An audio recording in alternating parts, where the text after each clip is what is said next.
नमस्कार, मैं श्रुति सिंह। स्वागत है आप सभी का इनसाइड झारखंड न्यूज बुलेटिन में। चलिए जानते हैं खबरों के बारे में। खबरों के साथ करते झारखंड में मंगलवार से 10वीं और 12वीं की मैट्रिक और इंटर परीक्षा की शुरुआत होने जा रही है। वहीं देश भर में सीबीएसई बोर्ड की परीक्षा परिणाम भी जारी होने की संभावना है। इस बीच देश भर के छात्रों के लिए पीएम नरेंद्र मोदी का परीक्षा पे चर्चा कार्यक्रम आयोजित हुआ, जिसका प्रसारण पूरे देश में किया गया। रांची के जिला स्कूल में इसका प्रसारण किया गया, जिसमें झारखंड के राज्यपाल संतोष गंगवार मुख्य रूप से उपस्थित थे। राज्यपाल ने छात्रों को संबोधित करते हुए कहा कि परीक्षा के समय सही तरीके से पढ़ाई करनी चाहिए और परीक्षा से डरने के बजाय पूरी ताकत और आत्मविश्वास के साथ तैयारी करनी चाहिए। उन्होंने आगे कहा कि प्रधानमंत्री नरेंद्र मोदी ने छात्रों को परीक्षा के दौरान तनाव से बचने के लिए कई महत्वपूर्ण टिप्स दिए हैं, जिनसे उन्हें परीक्षा में सफलता प्राप्त करने में मदद मिलेगी। इस अवसर पर कई स्कूली बच्चे भी उपस्थित थे, जिनकी परीक्षा आने वाली है। राज्यपाल के संबोधन ने छात्रों को प्रेरित किया और उन्हें परीक्षा के लिए मानसिक रूप से तैयार करने में मदद की। संबोधन के बाद राज्यपाल ने स्कूल में पौधारोपण भी किया।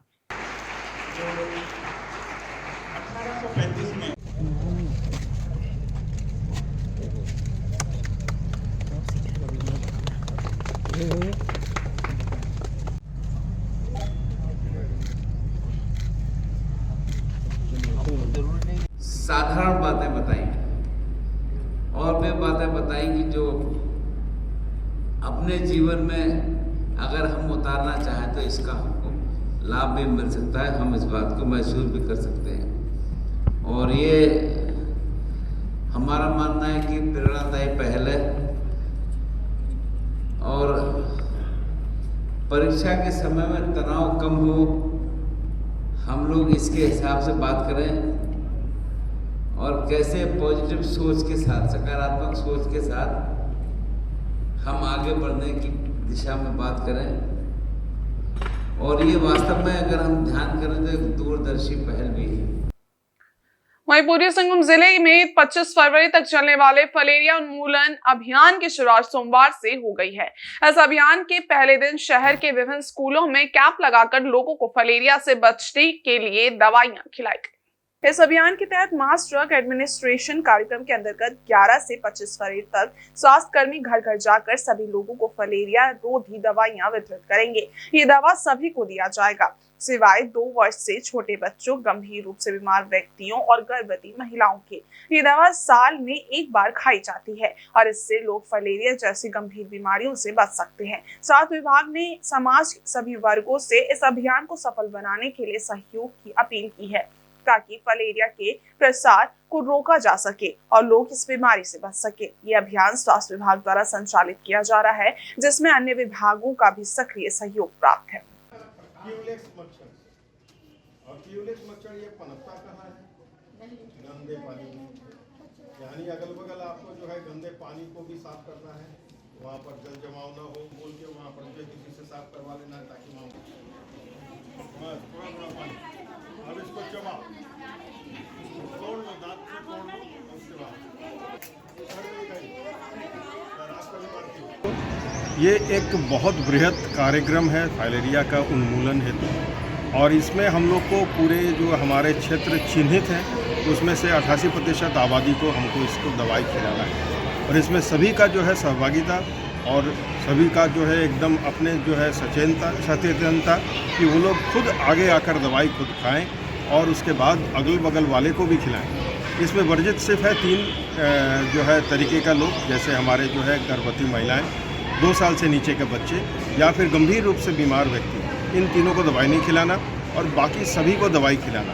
ये आज 10 फरवरी को हम लोग जो है बूथ एक्टिविटी के रूप में मनाते हैं, जिसमें हम लोग जो है एक जगह पर बूथ लगाकर उसको जो है दवाई खिलाया जाता है। और उसके बाद 11 फरवरी से 25 फरवरी तक इसको घर घर जाके हमारे जो स्वास्थ्यकर्मी हैं वो दवाई खिलाएंगे। इसमें सभी से ये अनुरोध है कि वो सभी बढ़ चढ़ कर हिस्सा लें और इसको एक जन आंदोलन के रूप दें, ताकि ये दवाई साल में एक ही बार खाना है और इसको खाने से हमारा हाथी पाँव जो इतना विकराल बीमारी है उससे बच सकते हैं। उसके अलावा हाइड्रोसील हो, चाहे शरीर के अन्य अंगों में जो फाइलेरिया के संक्रमण से होता हो, उससे हम लोग बच सकते हैं।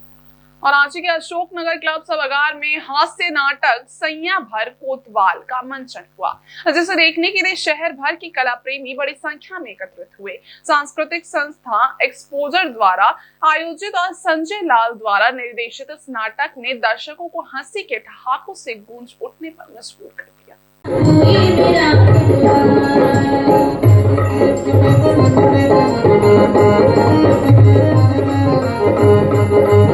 नाटक में कलाकारों ने अपने जीवंत अभिनय से दर्शकों को मंत्रमुग्ध कर दिया और नाटक की हास्यपूर्ण प्रस्तुतियों ने दर्शकों को लोटपोट कर दिया।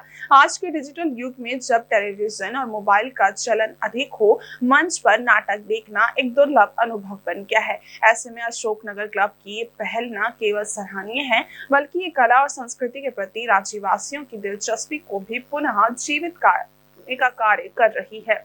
और कह दिया, प्रभु अगर 1 महीने के अंदर अंदर ये कोतवाल नहीं मरा तो मैं समझूंगा दुनिया में हनुमान है ही नहीं। इस आयोजन ने ये साबित किया कि मंच नाटक के प्रति लोगों की रुचि अब भी प्रबल है और ऐसे कार्यक्रम न केवल मनोरंजन प्रदान करते हैं, बल्कि समाज में सांस्कृतिक जागरूकता भी फैलाते हैं। ये लोग जो करे वो प्रेम और हम जो करे वो लफड़ा, लेकिन अपना लफड़ा तो सब जानते हैं। कह दो इन सबसे, हमारा कोई लफड़ा नहीं है। तो क्या कहूँ, प्रेम है? प्रेम भी नहीं है और लफड़ा भी नहीं है। तो क्या कहूँ? अरे इनसे कहो हमारा लव है, लव।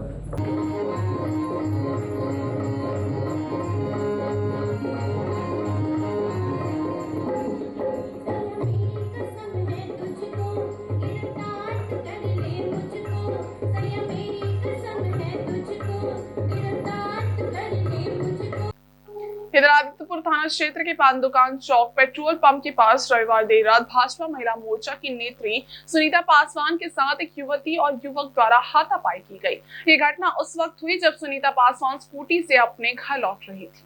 इस संबंध में भाजपा नेत्री ने आदित्यपुर थाना में लिखित शिकायत की है। उन्होंने अपनी शिकायत में बताया है कि रविवार रात को वह बाइक से अपने घर लौट रही थी, तभी एक स्कूटी पर सवार युवक युवती गलत तरीके से स्कूटी चलाते हुए उनकी गाड़ी से टकराते बचे।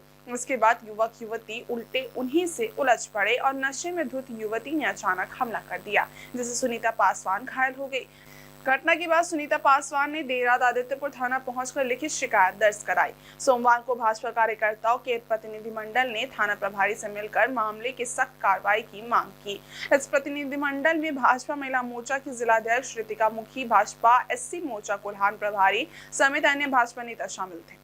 अरे थे भैया घर से खाना खा के साथ में, तो एक बैग गाड़ी क्रॉस कर दी, लैंकर भी नहीं जलाई। उसमें हम लोग बोले कि गाड़ी चलाना नहीं आता है, नशा की हुई थी लड़की और एक कान में फ़ोन पकड़ी ली हुई थी। उसके बाद पूरा माँ बहन का गाली देने लग गई। उसी में हाथापाई हुआ। हरी पूरा मेरे को, हम अपना परिचय भी दिए, उसमें भी पूरा गाली देने लग गई। वहीं पूर्वी सिंहभूम जिले के पोटका गंगाड़ी स्थित नेताजी सुभाष पब्लिक स्कूल में वार्षिकोत्सव का आयोजन किया गया, जिसमें बच्चों ने अपनी कला और प्रतिभा का शानदार प्रदर्शन किया। बच्चों ने एक से बढ़कर एक रंगारंग कार्यक्रम प्रस्तुत किए, जिसे देखकर अभिभावक और अतिथिगण झूम उठे।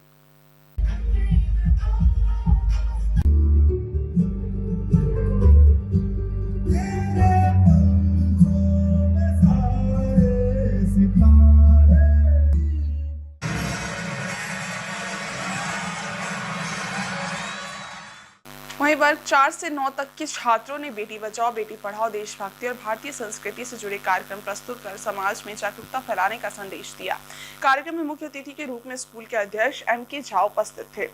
उन्होंने बच्चों की मेहनत और कड़ी मेहनत की सराहना करते हुए उन्हें पुरस्कार और प्रशस्ति पत्र से सम्मानित किया। साथ ही बच्चों को अच्छे परिणाम, उपस्थिति और अन्य उपलब्धियों के लिए भी सम्मानित किया गया। कार्यक्रम की शुरुआत गणेश वंदना से की गई। इस अवसर पर स्कूल के प्राचार्य अधेश कुमार शर्मा, पोखरी स्कूल की प्राचार्य वाई ज्योति लक्ष्मी और अन्य शिक्षक गण भी मौजूद थे। मुख्य अतिथि MK झा ने अपने संबोधन में कहा कि नेताजी सुभाष पब्लिक स्कूल का उद्देश्य सिर्फ शिक्षा प्रदान करना नहीं, बल्कि बच्चों को समाज के प्रति जागरूक करना और उनके अंदर छिपी हुई प्रतिभाओं को बाहर लाना है। शैक्षणिक गतिविधियों से लेकर के सांस्कृतिक इत्यादि कार्यक्रमों में जो बच्चे भाग लेते हैं, उन्हें इस अवसर पर हम लोग पुरस्कृत करते हैं। आज बच्चों का जो सांस्कृतिक कार्यक्रम आप लोगों ने देखा होगा, वह विद्यालय के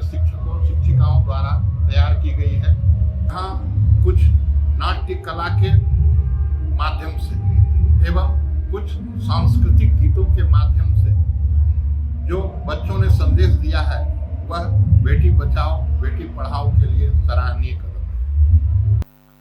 इधर निजी सुरक्षा गार्ड उपलब्ध करने वाली कंपनी WWSO ग्रुप द्वारा जमशेदपुर में तैनात लगभग 162 निजी सुरक्षा गार्ड के PF का पैसा विगत 7 महीनों से जमा नहीं कर रही है, जिससे सुरक्षा गार्डों में भारी नाराजगी है। सभी ने जिले के उपायुक्त से मिलकर उचित कदम उठाने की मांग की है। सुरक्षा कर्मियों के अनुसार वे जिले भर के SBI ATM और बैंकों की शाखाओं में ड्यूटी करते हैं। कंपनी उन्हें ना तो न्यूनतम वेतन देती है और ना ही छुट्टी का भुगतान करती है। उनकी मेहनत का उचित सम्मान नहीं किया जा रहा है। गार्डों का आरोप है कि कंपनी के खिलाफ आवाज उठाने पर उन्हें धमकाया जाता है और उनकी नौकरी से निकाल दिया जाता है।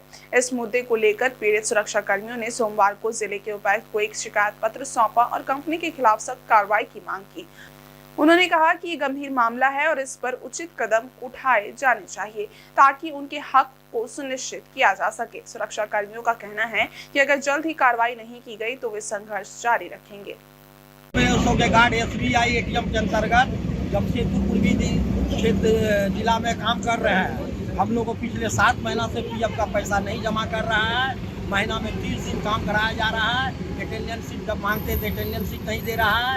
हम लोगों को पेमेंट स्लिप नहीं दिया जा रहा है और बदले जब मांग करते हैं तो गार्ड को बैठा दिया जाता है। इसके बाद हम लोगों को अभी 30 दिन मांग कर रहे हैं। पिछले 3 साल से 30 दिन ड्यूटी करा रहा है, अटेंडेंस शीट नहीं देता है। मैंने इसके विरुद्ध जब आवाज उठाया तो उन्होंने बोला ना पेमेंट स्लिप देंगे और ना हम लोग अटेंडेंस शीट में साइन करेंगे। कितने सालों से आप लोग काम कर रहे हो? 3 साल से हम लोग पिछले 3 साल 2022 फरवरी महीना से काम कर रहे हैं।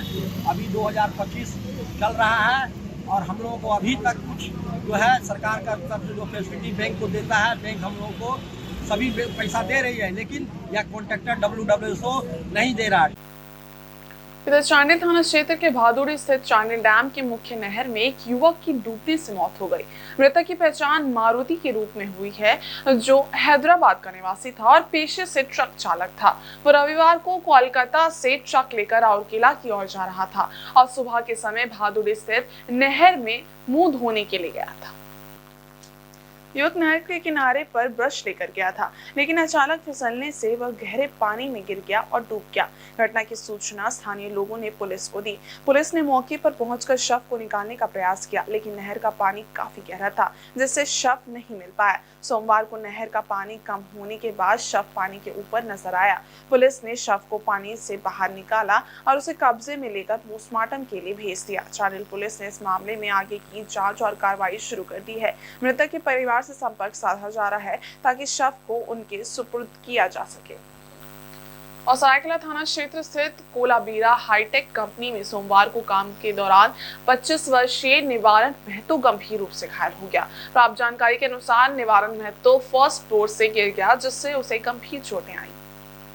घायल निवारण महतो पश्चिम बंगाल के मालदाह का निवासी है और ठेकेदार के कहने पर वो काम करने के लिए सरायकेला आया था। बताया जा रहा है कि कंपनी में काम के दौरान सुरक्षा मानकों का पालन नहीं किया जा रहा था और निवारण महतो ने किसी भी सेफ्टी बेल्ट का इस्तेमाल नहीं किया था। बिना सेफ्टी बेल्ट के काम करते समय वो फर्स्ट फ्लोर से गिरकर घायल हो गया। घटना के बाद अन्य कामगारों ने उसे तुरंत इलाज के लिए सदर अस्पताल पहुंचाया, जहां करीब 40 मिनट बाद निवारण को होश आया। अस्पताल में इलाज के दौरान डॉक्टरों ने बताया कि उसे अंदरूनी चोटें आई हैं, लेकिन उसकी हालत अब स्थिर है। घटना के बाद मजदूरों ने इस बात की शिकायत की है कि कंपनी में सुरक्षा मानकों की अनदेखी की जा रही है, जिससे इस तरह की दुर्घटनाएं बढ़ सकती हैं। अविभाजित बिहार के समय से केंद्र सरकार के अधीन रांची स्थित प्रतिष्ठित होटल अशोक के कर्मचारियों ने होटल की खराब स्थिति और लंबित मांगों को लेकर सोमवार को अर्धनंगन प्रदर्शन किया। इस प्रदर्शन में कर्मचारियों ने होटल के मुख्य गेट के पास धरना दिया और अपनी मांगों को लेकर जोरदार आवाज उठाई।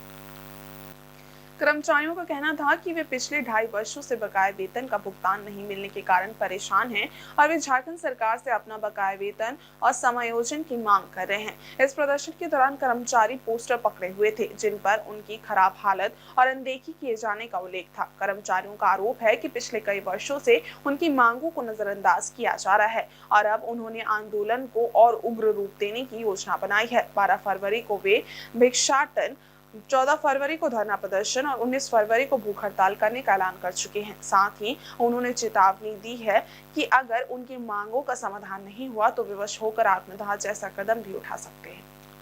हम लोग का मांग है कि झारखंड सरकार हमें समायोजित करे, हमारे 2.5 साल का बकाया वेतन दे दे और जैसे बिहार सरकार, झारखंड सरकार और केंद्र भारत पर्यटन विकास निगम में 7th पे लागू है, आप हमको वो लागू कर दें, है ना। और हम लोग का कोई मांग नहीं है कि हम जो है हमारा आगे का कार्यक्रम है 12 तारीख को हम लोग भीख मांगने का कार्यक्रम है पूरा, और 14 को हम लोग धरना प्रदर्शन करेंगे, 19 को हम लोग का 1 दिवसीय भूख हड़ताल है। उसके बाद अगर सरकार नहीं सुनेगी तो हम लोग आत्मदाह का निर्णय लेंगे। रांची के खेलगांव से Jaipal Singh Munda mega sports complex में 68वीं Akhil Bharatiya police duty meet का उद्घाटन झारखंड के राज्यपाल संतोष कुमार गंगवार द्वारा किया गया। इस अवसर पर पैरामिलिट्री और सुरक्षा एजेंसियों के जाबाजों ने अपना हुनर दिखाया। आज के इस आयोजित कार्यक्रम पर आप सभी को बधाई। 68वीं अखिल भारतीय पुलिस ड्यूटी 2025। राज्यपाल ने अपने उद्घाटन भाषण में प्रतियोगिता की महत्ता पर प्रकाश डाला और देश भर की पुलिस एवं अर्धसैनिक बलों के कर्मठ जवानों को उनके उत्कृष्ट कार्य के लिए सराहा। इस 5 दिवसीय आयोजन में देश भर के 18 राज्यों, 2 केंद्र शासित प्रदेशों और 7 अर्धसैनिक संगठनों के कुल 1228 प्रतिभागी, जिनमें 1160 पुरुष और 68 महिला प्रतिभागी हिस्सा ले रहे हैं। प्रतियोगिता में अनुसंधान, rifle, revolver shooting, police videography, band प्रतियोगिता सहित कई अन्य प्रतियोगिताएं आयोजित की जाएंगी। इसके अतिरिक्त डॉग स्काउट की 21 टीमें, जिसमें कुल 128 श्वान शामिल हैं, वे भी अपनी कौशल का प्रदर्शन करेंगी। राज्यपाल ने सभी प्रतिभागियों को शुभकामनाएं देते हुए उन्हें उत्साहवर्धन किया। समापन समारोह में राज्य के मुख्यमंत्री हेमंत सोरेन शामिल होंगे और प्रतियोगिता के विजेताओं को सम्मानित करेंगे। और ये मंच के ठीक सामने से आरपीएफ की टीम नेतृत्व कर रहे हैं इंस्पेक्टर श्री शिवराजू। जनता का विश्वास अर्जित करने का निरंतर प्रयास करना चाहिए। पुलिस ड्यूटी मीट जैसे आयोजन कर्तव्य निष्ठा, जोश, ऊर्जा और टीम भावना को बढ़ावा देते हैं। ये न केवल पुलिस बल को अपनी क्षमताओं का आंकलन करने का अवसर प्रदान करता है, बल्कि आम जनता को भी पुलिस बल के समक्ष आने वाली कठिनाइयां और चुनौतियों को समझने का अवसर मिलता है।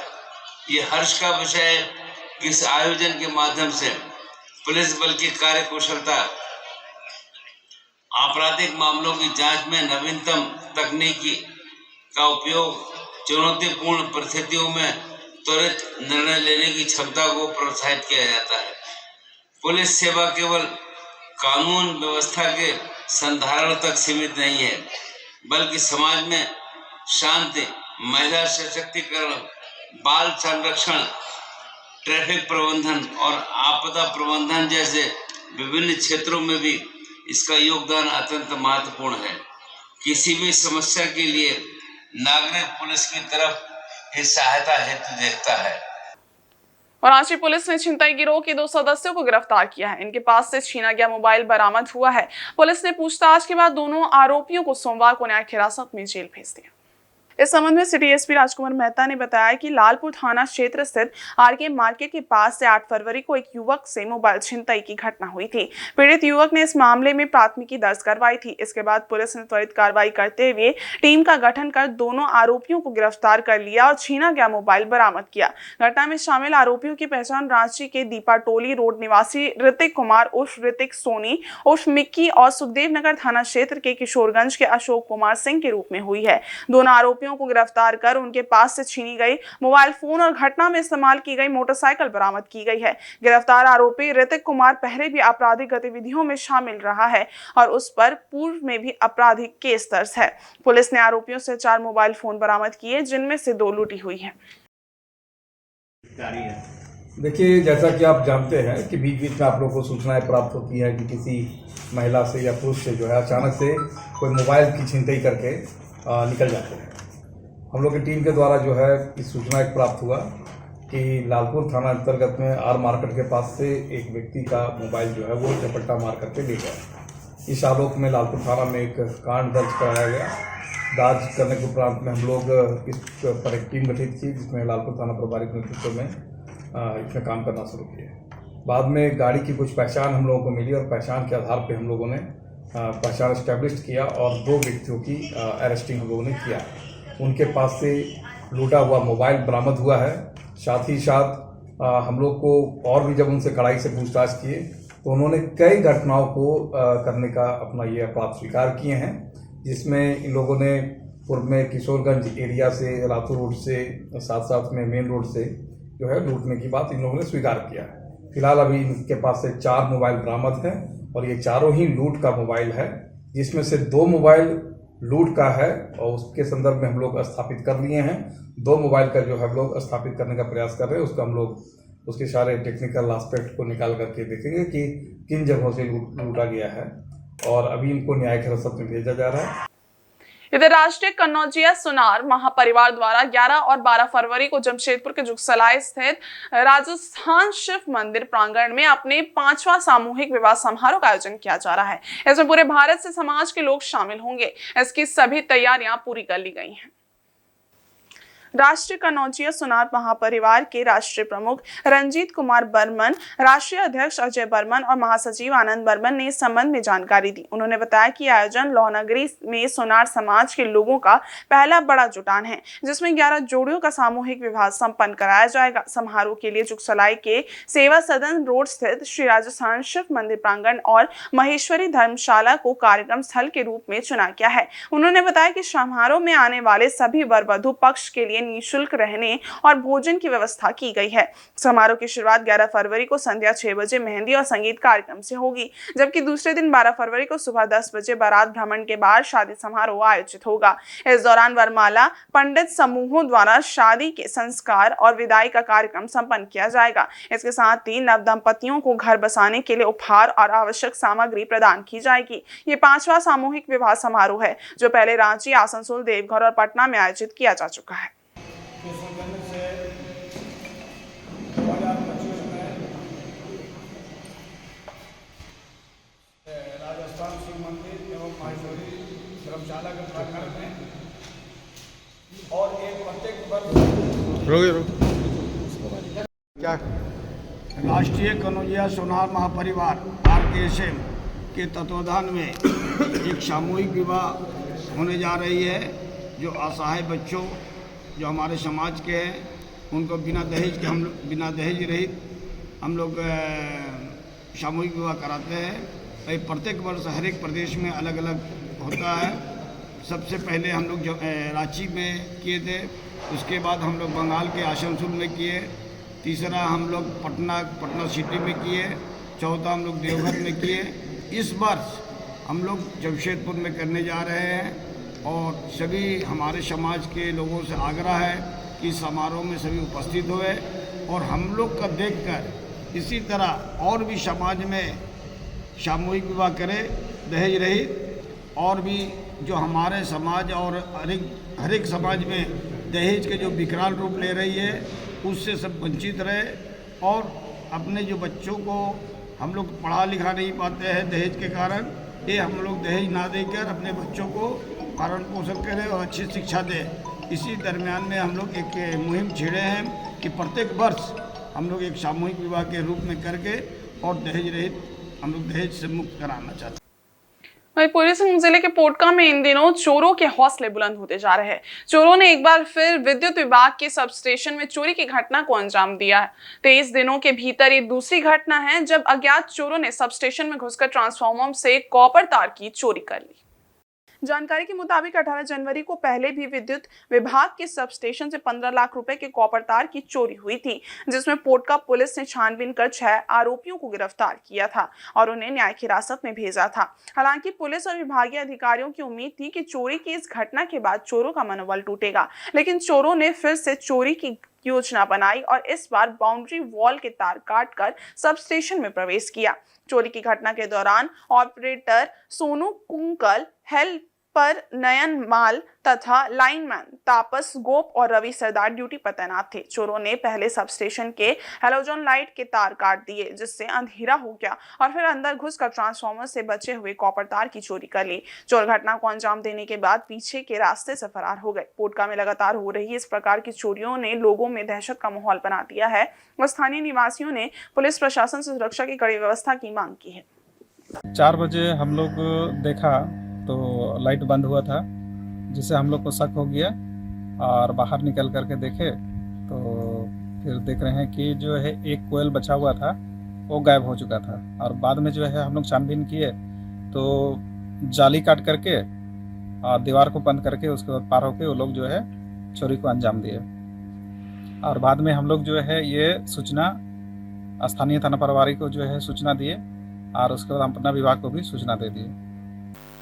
रांची सदर अस्पताल परिसर से स्टाफ हॉस्टल को अस्पताल प्रबंधन के आदेश पर खाली करा दिया गया है। ये कदम शुक्रवार की रात को सदर अस्पताल के स्टाफ हॉस्टल के कमरे में 2 नाबालिग युवतियों के साथ दुष्कर्म की घटना के बाद उठाया गया है।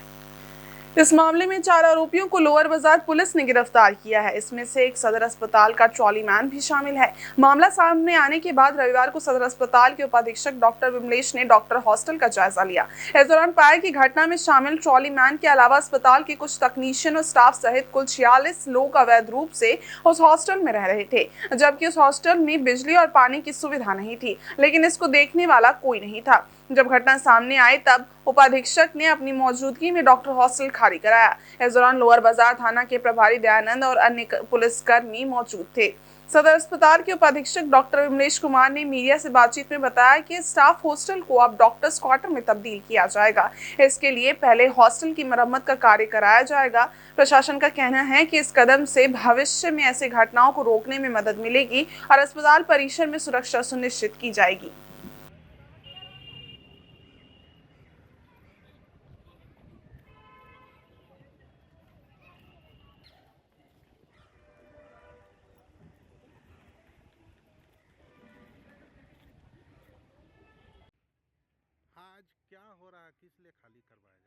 नहीं, कल की जो घटना हुई, जो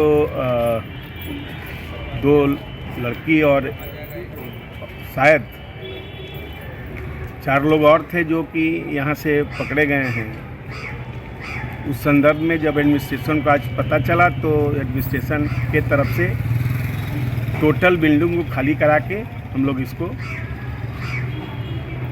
जहाँ तक हमको मालूम है कि सरकार ऑर्डर कर दिया है इसको रिनोवेट करने के लिए। ये तो डॉक्टर्स हॉस्टल है, इसके बाद हम लोग डॉक्टरों को इसको देंगे रहने के लिए। अभी टोटल सब ये करके हम लोग अभी खाली करवा रहे हैं।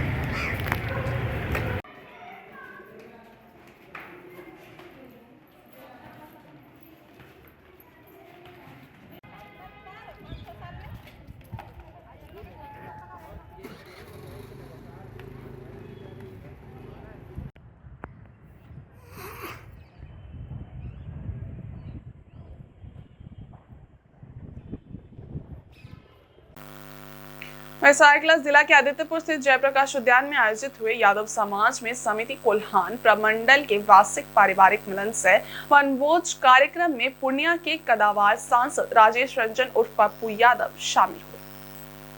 इस कार्यक्रम में उन्होंने यदुवंशियों को शिक्षित होकर एकजुट रहने का संदेश दिया, तो वहीं प्रधानमंत्री नरेंद्र मोदी को देश का अब तक का सबसे कमजोर पीएम करार दिया। पप्पू यादव ने कहा कि दिल्ली चुनाव में अरविंद केजरीवाल के अहंकारी होकर कांग्रेस से गठबंधन न करना उनके हार का मुख्य कारण बना है। वहीं अमेरिका में प्रवासी भारतीयों को खदेड़ने के मुद्दे पर पप्पू यादव ने प्रधानमंत्री नरेंद्र मोदी को जमकर कोसा। कहा कि आजादी के बाद पहली बार भारतीय प्रवासी बहन बेटियों को हथकड़ी रस्सी लगाकर अमेरिका से बाहर निकाला गया है। प्रधानमंत्री को इस बात पर शर्म आनी चाहिए। प्रधानमंत्री मोदी धर्म के नाम पर सत्ता की राजनीति करते हैं, लोगों में नफरत की राजनीति फैलाने के साथ गांधी और अंबेडकर की विचारधारा को कुचलने का काम कर रहे हैं। सांसद ने कहा कि भाजपा की उल्टी गिनती बिहार चुनाव से शुरू होगी। बिहार में महागठबंधन दल मजबूती से बहुमत के साथ सरकार गठित करेगा और गांधी अंबेडकर के विचारधारा को जात पात करार देने वाले भाजपा और मोदी सरकार को जनता उखाड़ फेंकेगी। साथियों,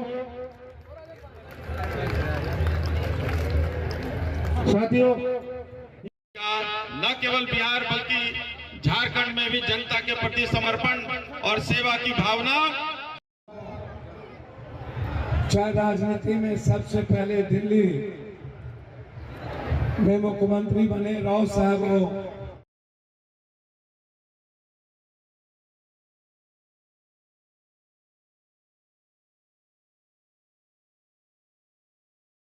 कमजोर पीएम हमने देखा।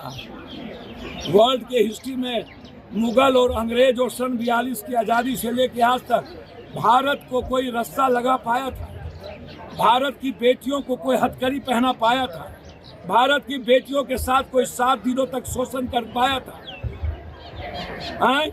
दुनिया में इतना कमजोर पीएम आज तक वर्ल्ड में कभी हुआ? वर्ल्ड में हमसे छोटा छोटा देश ने अमेरिका को आंख दिखा दिया। हमारे यहाँ प्लेन आया, एक पायलट वाला प्लेन भेज दिया, 40 घंटे तक चला गया। हमारे यहाँ हमारे भारत के लोगों को अपमानित किया। हम मुख दर्शक बने हुए। बांग्लादेश में ISI का चीफ आकर के बैठा हुआ है। भूटान के सारे मिनिस्टर चीन में बैठे हुए। नेपाल के पोखरा में एयरफोर्स बन गया चीन का। श्रीलंका में मछुआरे को मार के भगाया जा रहा है, मार दिया जाता है। पाकिस्तान को देख लो, वियतनाम और ताइवान वैसे ही चला गया। तो भैया पीएम है, बस हिंदू मुसलमान करना है, दूसरा कोई धंधा नहीं है।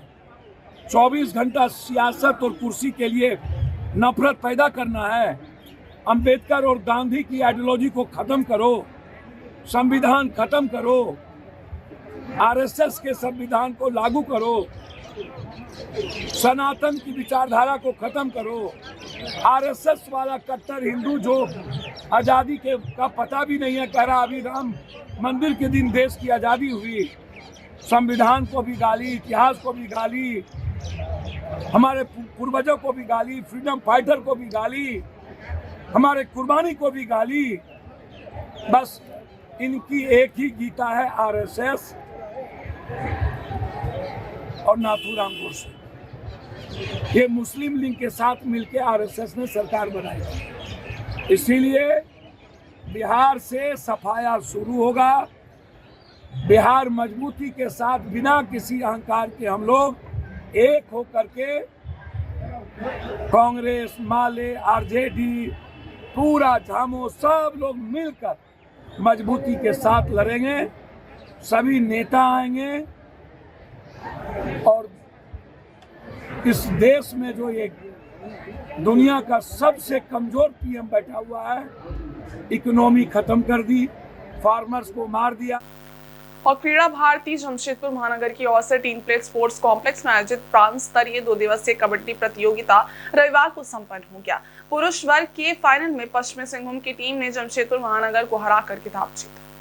घाटशिला व देवघर की टीम संयुक्त रूप से तीसरे स्थान पर रही। जमशेदपुर के रोशन कुमार बेस्ट रेडर, पश्चिमी सिंहभूम के उज्जवल पाठक बेस्ट डिफेंडर व अशोक सिरका बेस्ट ऑलराउंडर रहे। महिला वर्ग के खिताबी मुकाबले में जमशेदपुर महानगर की टीम ने देवघर को मात देकर चैंपियन बनने का गौरव हासिल किया। पश्चिमी सिंहभूम व गिरिडीह संयुक्त रूप से तीसरे स्थान पर रही। देवघर की माही देव बेस्ट रेडर, जमशेदपुर की राधिका बांद्रा बेस्ट डिफेंडर, आकांक्षा बेस्ट ऑलराउंडर बनी। पुरस्कार वितरण समारोह में मुख्य अतिथि के रूप में विधायक सरयू राय, पूर्व अंतर्राष्ट्रीय क्रिकेटर सौरभ तिवारी, वरिष्ठ पत्रकार ब्रिजभूषण सिंह व समाज सेवी शिव शंकर सिंह मौजूद थे। विधायक सरयू राय ने खिलाड़ियों को संबोधित करते हुए कहा कि जल्द ही शहर की कबड्डी खिलाड़ियों को विधायक कोष से मैट प्रदान किया जाएगा, जिससे हमारे खिलाड़ी बेहतर अभ्यास करके बड़े टूर्नामेंट में जिला व राज्य का नाम रोशन कर सके।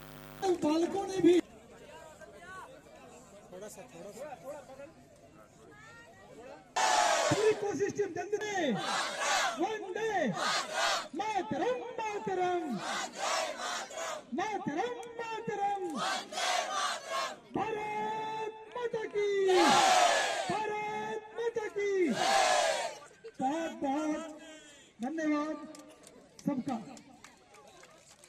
रोचक कार्यक्रम आयोजित किया युवकों का और नौ युवतियों का। कबड्डी प्रतियोगिता इन्होंने आयोजित किया। प्रतियोगिता राज्य स्तरीय थी। 28 टीमों ने भाग लिया। हम लोग भी करीब 1 घंटा बैठ कर आज खेल देखते रहे।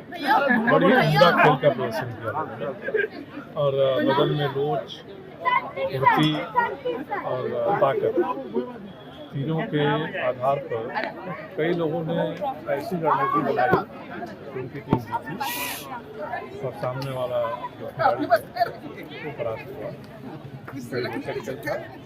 मैंने आज यहाँ देखा कि मिट्टी कड़ी है, कंकड़ पत्थर है और बहुत सारे खिलाड़ियों को चोट आ गई। एक लड़की का तो पूरा चेहरा ही पर चोट आ गई। तो मैंने आज यहाँ ऐलान किया कि मैं अपने विधायक निधि से जमशेदपुर के क्रीड़ा भारती को एक मैट प्रदान करूँगा ताकि कबड्डी का खेल मैट पर यहाँ हो और मैट पर ये खेलेंगे तो राज्य के दूसरे राज्यों में जहाँ प्रतिस्पर्धा होगी वहाँ भी मैट का अभ्यास होगा और खिलाड़ी सुरक्षित भी रहेंगे। मैं अपनी तरफ से विधायक निधि से एक मैट उपलब्ध कराऊंगा क्रीड़ा भारती। इधर जमशेदपुर के पूर्वी कालीमाटी पंचायत स्थित साल गजरी में हो समाज द्वारा आदिवासी मांगे पौरब समिति के तत्वाधान में मांगे पौरब का आयोजन किया गया। इस अवसर पर मुख्य अतिथि के रूप में जिला परिषद उपाध्यक्ष पंकज सिन्हा, पंचायत के मुखिया प्रभु राम मुंडा और समाज के अन्य सम्मानित लोग उपस्थित थे।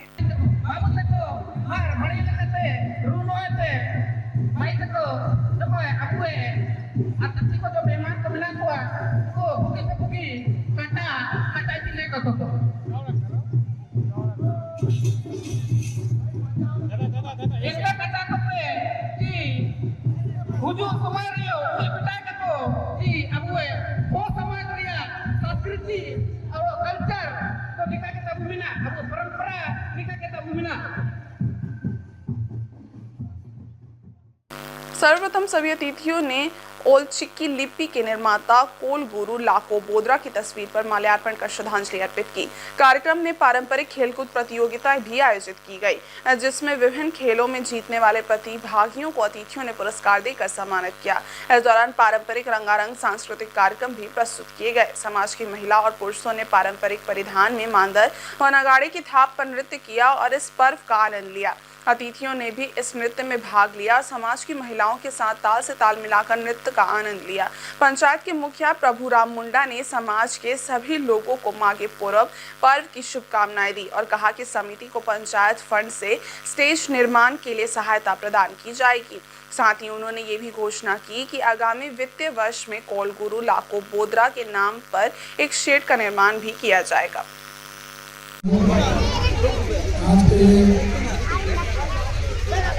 हमारे बहु समाज के सांस्कृतिक कार्यक्रम पर उपस्थिति हमारे नेता दीदी बहुत शुभकामनाएं देता हूँ। हमारे बाबू भाई मांगे के इतिहास है, संक्षिप्त में कहानी है।